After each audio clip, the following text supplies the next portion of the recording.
Wow, how lucky are we to have Julia Kay with us this morning, right? So grateful for you and for that beautiful song. As y'all know, that is from Rent, right? You know that, and I believe that it also expresses that idea of joy that we can share to. We can choose to look at our life as a season of joy, right? Rather than measure it through all of these outward ideas of what we think are success, or what the Dalai Lama says is like we have an education that is so outward focused. And he asks us to do the inward work. And when we do that inward work, we will measure our lives through the small pieces of connection, right? The small joy, the kindness, the love. So I want to share with y'all, speaking of love and connection, recently I saw a broadcast by Stephen Hartman. Y'all know who Stephen Hartman is? He's a broadcast journalist. You'll know when I tell this story. He's a broadcast journalist, and he does something called On the Road, or he used to do On the Road. And what's so wonderful about him is they're human interest stories, and every story is about like building kindness and building community. And amongst people for the most part. But this story I got such a kick out of because it stars a golden retriever and a duck. And this is not a bad joke. This is actually true, right? They walked into a bar. No, they didn't. They didn't. So he tells a story about this family that has this golden retriever who has, of course, like golden retrievers have, they have wonderful personalities. I have a golden doodle who has that golden retriever. They're very silly, they're very playful, they're very loving, they're family dogs. And that's this dog that it was just wonderful. And then this dog started having seizures, so they had to put it on medicine. And while the medicine helped with the seizures, it really dampened his personality. He became really depressed and listless, and the family was really sad. Well, then, on the family property, there was a duckling. And the duckling and the golden retriever became very curious about each other. And then the duck grew up, and they became playmates. And there isn't anything like watching a video of a duck with its big bill poking at a golden retriever, and the golden retriever thinking it's fun and sweet, and then running after the duck, and they have this great relationship. And so they said, the adults say that they are just so happy because look at this golden retriever. It's back how it was. And the child says he learned how to stretch his joy.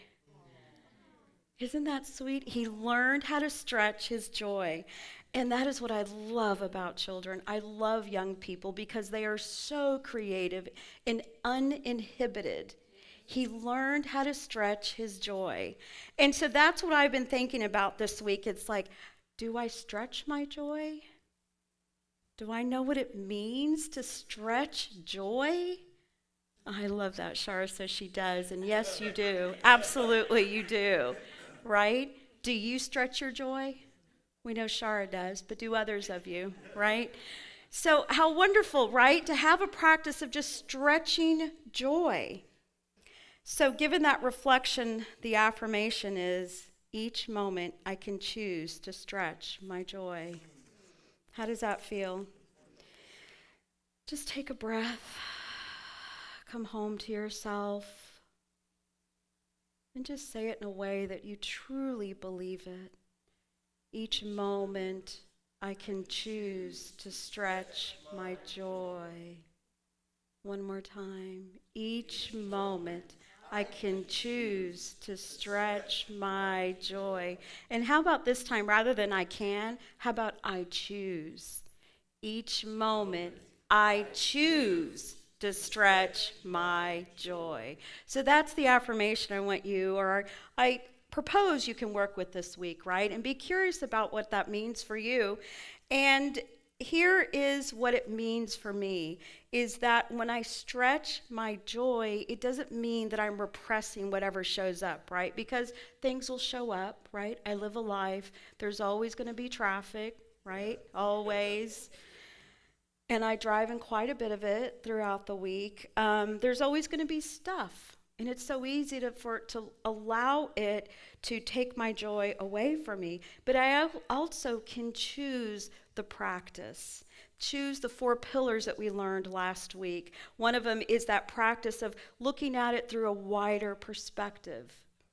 So maybe I'm in traffic, but here's the thing. I'm listening to really good music. I'm in a safe car, and I know I'm going to go home to my family. Amen. Right? That's a wider perspective. So what? I'm going slow right now. I'm safe. I can have a moment to contemplate by myself and with everyone else on the road, right? So that's the practice of wider perspective. And then the other practice is humility. I can be humble. I can live humbly. This isn't just happening to me. It's happening to other people. And then the other piece is having a sense of humor. One of the things when I'm in traffic, I love to look at the silly bumper stickers because there's so many.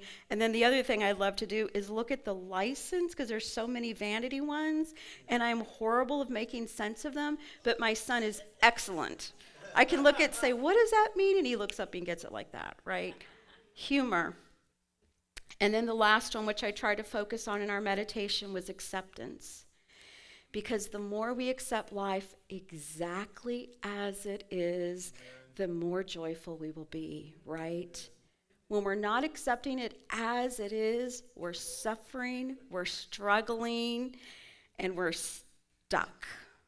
Anyone ever felt that way? Anyone wants it to be different? Who said no? I love that. Anyone ever felt like they don't fight against life? Right. Takes energy. It's taken my energy, that's for sure. So those were the 4 pillars we worked on last week.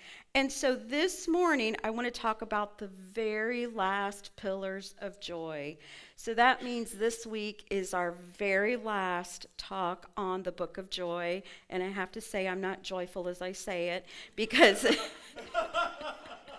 I know, right? Because it's just been so good. This book has been so good, and it's been such an amazing practice. But those first 4 pillars that I just talked about, those were qualities of the mind. These pillars are qualities of the heart. And so they are forgiveness. We all know the hard work of that. Gratitude, compassion, and generosity. That's what we're going to work on this morning, right? That's what I know you already work on. So we're only going to fortify our practice, right? Yes. We're going to fortify what we already practice. So the first one, forgiveness. What is it? There's so many different ways of defining it. But all of them are basically freeing ourselves from the past. Would you not agree? Choosing to no longer imbibe the poison, right? Because that's what unforgiveness is. You're taking poison and expecting the other person to die, when in fact, you're the one that's dying inside, right? You're the one feeling the anger, the bitterness, whatever it is, because that's what unforgiveness is. So I knew that when I was going to work on forgiveness that I really had to focus on Bishop Desmond Tutu and his work. Because keep in mind, he's an archbishop in South Africa, the archbishop during apartheid. And so he, in his lifetime, he received, as y'all probably know, the Nobel Peace Prize. Because here's what he did. He spoke out against racial segregation in South Africa. He led peaceful protests. He backed economic sanctions. He acted as a voice for oppressed Black South Africans. Amen. Here's what I love about the work that the Dalai Lama and the Desmond Bishop to do. It's not the easy work, right? It's not, here's this hard stuff out there, but I'm just going to stay over here in my peace. It's I'm fortifying my practice so that I may be peace, joy, no matter what. It's the deep work, right? That they were called to do and that they're calling us to do. It's a lot and beautiful. So he served as the first Black Archbishop of Cape Town and led the Truth and Reconciliation Commission under President Nelson Mandela. He's the one who asked him to chair the commission. They both understood that the only way to unite black and white South Africans after apartheid was through healing and forgiveness. Not revenge, not bitterness, not hate. Healing and forgiveness. That's huge work, right? And that is the only way. That is the only way. So as you probably know, they were very inspired by Reverend Dr. Martin Luther King's nonviolent work, and also obviously by Jesus, right? So he tells a story of a mother who turned on the television and witnessed her son being killed by a former member of the African National Congress. Now the mother was black, and then African National Congress was the white party. So she went to the commission, and this young man appeared before her and asked her for her forgiveness. Now, he tells a story, which is where she turns on the television and she sees her son's body being dragged. That's what she actually saw. So then they go to the Truth and Reconciliation, and she shows up, and the man that did this asked her for her forgiveness. And so Bishop Desmond Tutu tells a story that the first thing she did is she picked up her shoe and she threw it at him. And then she says, my child, we forgive you. So when he asked her about her granting of amnesty, meaning Bishop asked her, he said, what is it going to help us if he were to go to prison? It won't bring back our children. That's what she said. What's it going to help to send him to prison? It's not bringing my child back, right? And what he says is that is ultimate forgiveness. How magnanimous. And to me, how beautiful, right, that the Bishop Desmond Tutu doesn't focus on his life and what he's had to forgive, but what the mothers had to forgive and losing their children. And that's what he turned to. He says, only in forgiveness that we heal ourselves and are free from the past. Without forgiveness, we become tethered to the person who harmed us. Have you noticed that? The person you don't want in your life, you're absolutely tethered to, whether you want them to be or not. We're tethered to the bitterness. You're trapped. Until we can forgive the person who harmed us, that person will hold the keys to our happiness. That person will be our jailer. When we forgive, we take back control of our own fate and our feelings. We become our own liberator. We can choose to hurt back or we can choose to heal. Whew, I remember once when I was on Wednesday night, I know you were there, Keith, and it was Reverend Michael Gott, and he was talking about forgiveness. And I sat there and I was like, yeah, but you don't know what's happened. Because if you knew what happened, you would not be telling me that I'm the one that needs to forgive. Right? Anybody feeling that this morning? You don't have to raise your hand. Okay, if you want to raise your hand, you can. Not asking you to. It's the hard work. It is truly the hard work, and I know it because I've lived it. I've lived the prison of being stuck in unforgiveness, and I've lived in the freedom of forgiving. And there is such freedom in forgiveness. So be gentle with yourself. Take a breath. Know that it's a practice. And know that one of the things I like to say is if you don't feel like you're willing now, you can say, am I willing to be willing? If I'm not willing right now, you take a step. Am I willing to be willing? Am I willing to be willing? And then you can I'm willing. I'm willing, right? That is what forgiveness is. It's complete willingness. That's what all of our practices are. We have to be willing. So the next thing that is a quality of heart is gratitude. And what the Dalai Lama says is every day, think as you wake up, I am fortunate to be alive. I have a precious human life, and I'm not going to waste it. Amen. Isn't that beautiful? I know, right? Let's clap at that one. I am fortunate to be alive. I have a precious human life, and I'm not going to waste it. I do not wake up and say that. I will admit to you now, I wake up and my mind goes to my to-do list. It goes to my to-do list. And then I have to catch myself. and say, you're going to have a relaxing morning of prayer and meditation. Put that aside. But that's the first thing my mind goes to. Or, it's morning, why do I have to wake up? Thomas knows that all too well. So gratitude is choosing to see the world from a half full cup rather than a half empty cup. When we practice gratitude, we shift our perspective toward all that we have been given and all that we have. It moves us away from the narrow-minded focus on fault and lack into the wider perspective of benefit and abundance.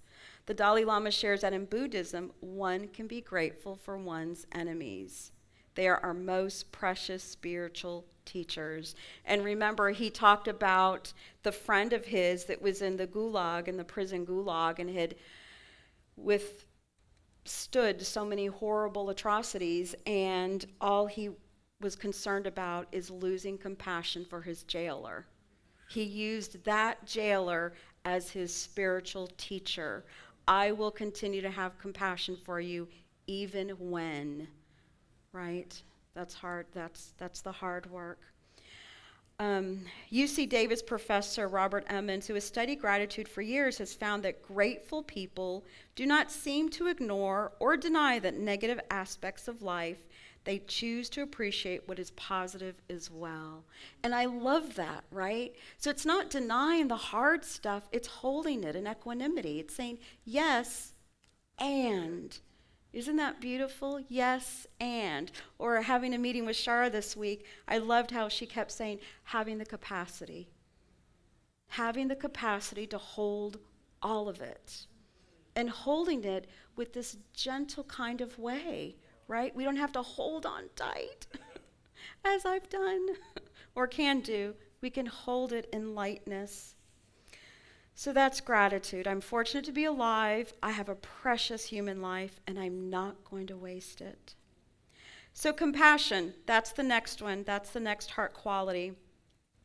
The Dalai Lama says what we already know. We are social animals. We all know that, right? We find our belonging in one another. We survive because of one another. We thrive because of one another. Amen. Our survival is dependent on one another. He says if you want a happy life and fewer problems, you must develop serious concern for the well-being of others. When someone is passing through a difficult period, then there is this sense of concern for their well-being. If there is a possibility that you can help them, then help. If there is no possibility to help them, then you can pray. Because so often, sometimes we want to help somebody and either they don't want it or we're not able and we feel helpless. But here's what we can do. We can pray, Amen. Right? We can pray. That has energy. It has vibration. There's miracles in that prayer. And it also helps us to give clarity of what is ours to do. And of course, as you already know, there's always discernment. We cannot do anything for others that they aren't willing to do for themselves. So that's the other piece. The Dalai Lama says that the modern world is suspicious of compassion. Have you noticed that? Because we have accepted the belief that nature is red in tooth and claw, or accepted what the Hebrew scriptures said, an eye for an eye, a tooth for a tooth. But what did Jesus say in the Christian scriptures? He said, no, that's not what we do. It's not an eye for an eye, a tooth for a tooth. We're here to love. We're here to forgive, right? I say that's not the way. In the modern world, there is also the driving belief that we are competing against everyone and everything. Anyone feel that way? If we live from this belief, we see compassion as a luxury. Yet evolutionary science has come to see cooperation and its core emotions of empathy, compassion, and generosity as fundamental to our species' survival. When Margaret Mead, the anthropologist, was asked, when did you first notice civilization happening, right, as an anthropologist, people thought she would say, oh, the use of certain tools, that was the beginning of civilization. You know what it is. And what she said is that there was a bone, right, that they found had been healed. A person with a bone had been healed. Why was that the beginning of civilization? that meant somebody had to sit with that person and take care of them. That's what we're here to do, right? To take care of one another, to be with one another, even through that hard stuff, that difficult stuff. Doesn't mean we tell them what they need to be doing, right? I'm good at that. It means we listen. We just listen. We look at people with love. That's generosity. Generosity is one of the 4 fundamental brain circuits that you get when you practice compassion. That's the idea. So moving to generosity, it is in giving that we receive. That is our unity practice, right? And that's what both of them say in the book. They hope that people will recognize in themselves that it is when we are closed to ourselves that we tend to be miserable. Have you ever noticed that? When you're stuck and just focused on yourself, when it's all me, me, me, I exhaust myself when I'm there. Absolutely, I do. And those around me, I promise you. So what they ask us to do is grow in self-forgetfulness. Isn't that beautiful?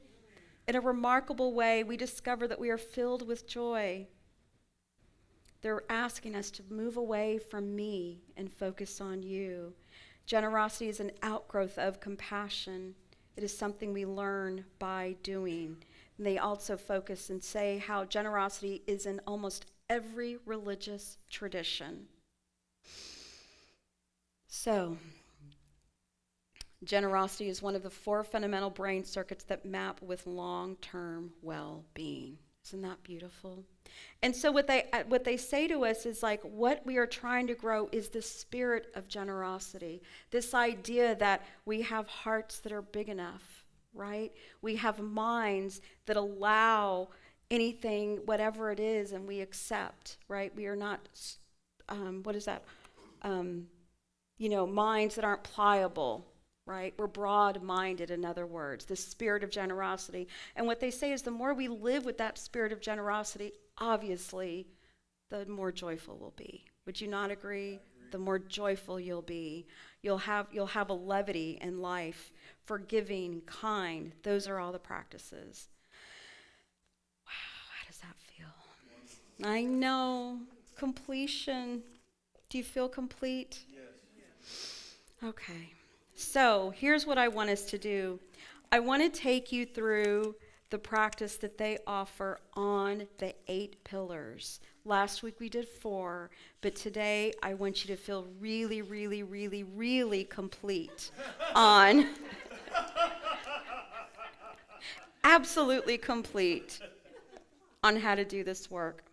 So I will pull out my glasses, because last week I didn't have them and I couldn't see. So I made up the words. But that's okay, right? That's okay.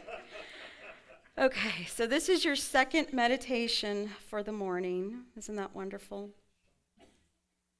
And it's meant to smooth the ride on the bumpy road of life. It's the 8 pillars that are the practices that lead to greater inner peace and greater joy. Would y'all like the lights out or on? It's up to you. Thank you, Karen. Thank you, Karen. Okay, so sit comfortably. Your feet on the floor, grounded to Mother Earth. You can have your hands just laying comfortably, relaxed. Take several long breaths. Just notice how your body begins to relax.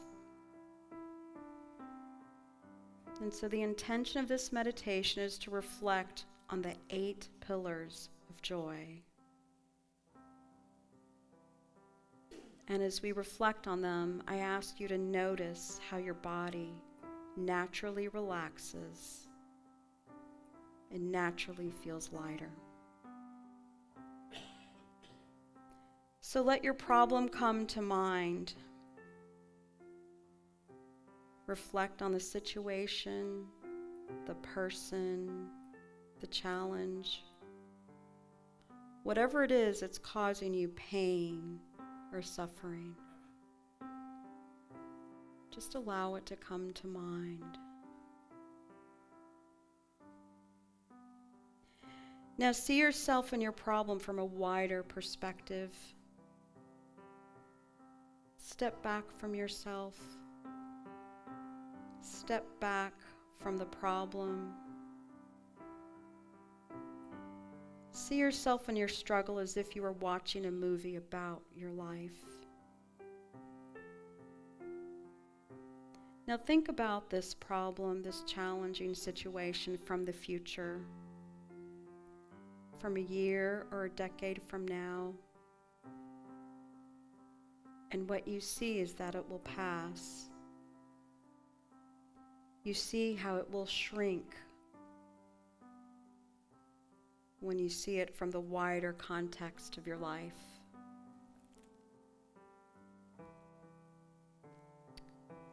Now see yourself as one of the 7 billion people, and your problem is part of the pain and suffering that so many humans experience. You can see it as part of the unfolding and interdependent drama of life on our planet. You can choose to see yourself from space or from a God's eye perspective. You can see how deeply we are connected with one another, and you are part of the flowering of the universe. Your connection to others makes you much stronger and more capable of solving your problem. And so in this moment, just let yourself feel love and appreciation for all those who have contributed to who you are and who support you in your life.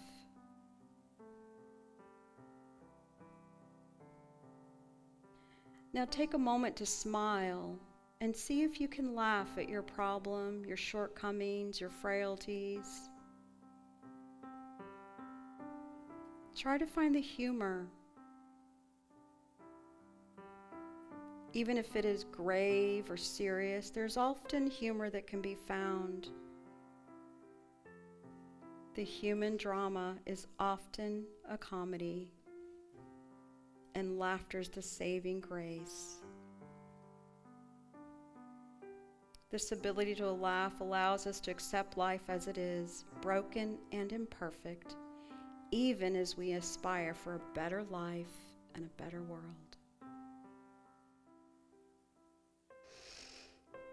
And now you accept. Accept that you are struggling, and accept that you have human limitations.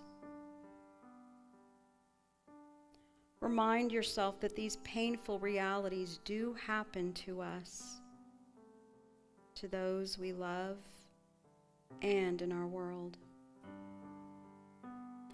Acknowledge that you cannot know all the factors that have led to this event. Accept that what has already happened, and that there is nothing you can do to change the past. And remind yourself, in order to make the most positive contribution to this situation, I must accept the reality of its existence.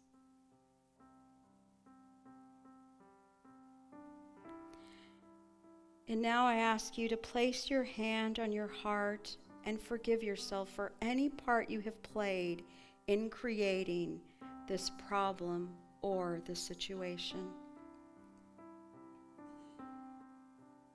Recognize that you are only human and that you will inevitably fall short of your aspirations.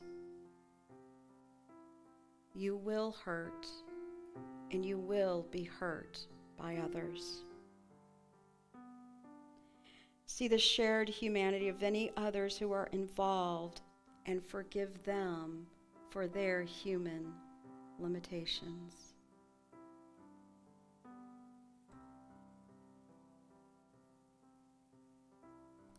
And now I ask you to think of 3 or more people or things that you are grateful for in this problem or in your life right now? Can you find ways in which your problem is actually contributing to your life and growth? Are there people or things that are supporting you to face this challenge?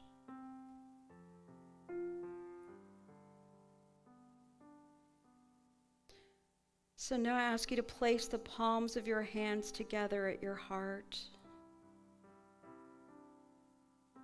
Have compassion for yourself and for how you are struggling. And remember, it takes time to grow and learn. You are not meant to be perfect. Suffering is inevitable. It is a part of the fabric of life. There are going to be frustrations in any life. The goal is to use them as something positive. Feel the light of loving kindness shining from your heart throughout your body. Now send that compassion to your loved ones, to anyone you are struggling with, and out to all who are in need of love and compassion. And so our last pillar of joy is generosity. Feel the deep generosity that is in your heart. Imagine yourself radiating this generosity of the Spirit to all around you. How can you give your gifts? How can you transform your problem into an opportunity to give to others? When we give joy to others, we experience true joy ourselves.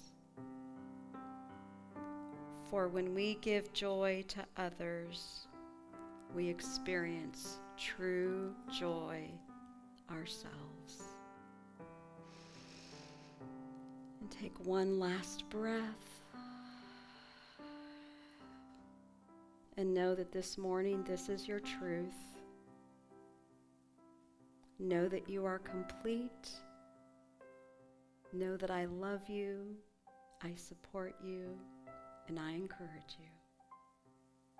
Amen.